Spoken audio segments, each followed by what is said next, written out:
అంతర్జాతీయ మాదక ద్రవ్యాల నియంత్రణ దినోత్సవ కార్యక్రమానికి నాతో పాటు ముఖ్య అతిథులుగా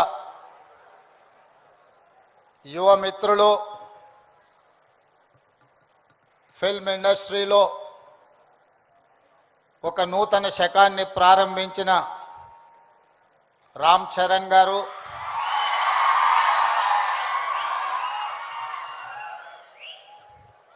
అదేవిధంగా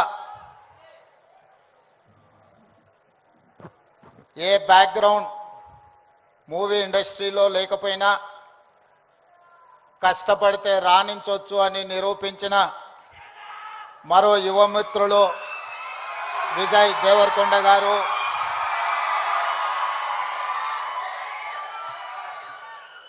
సహచర మంత్రివర్గ సభ్యులు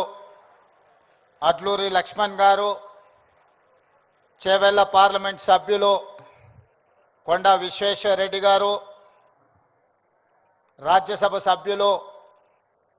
Anil Kumar Yadav garu, film development corporation chairman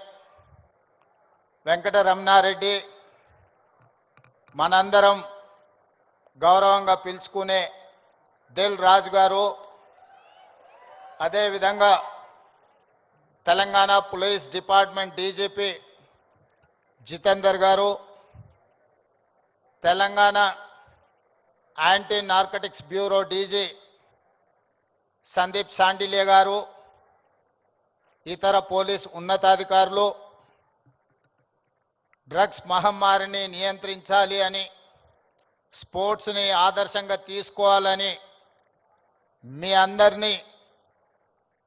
ప్రభావితం చేయాలని విచ్చేసిన పుల్లెల గోపీచంద్ గారు, అదేవిధంగా ఈ కార్యక్రమంలో పాల్గొన్న కవులు, కళాకారులు, వందలాది మా యువమిత్రులందరికీ కూడా మనస్ఫూర్తిగా తెలంగాణ రాష్ట్ర ముఖ్యమంత్రిగా స్వాగతం పలుకుతున్నా. మిత్రులారా, ఈ ప్రాంతానికి, ఈ ప్రజలకు ఒక గొప్ప చరిత్ర ఉన్నది. ఆనాటి కొమరం భీముడు, రామ్జీ గోండు నుంచి మొదలు పెడితే మలితరం తెలంగాణ ఉద్యమంలో నిజాంలకు, రజాకర్లకు వ్యతిరేకంగా పోరాటం చేసిన చాకలి ఐలమ్మ, దొడ్డి కొమరయ్య,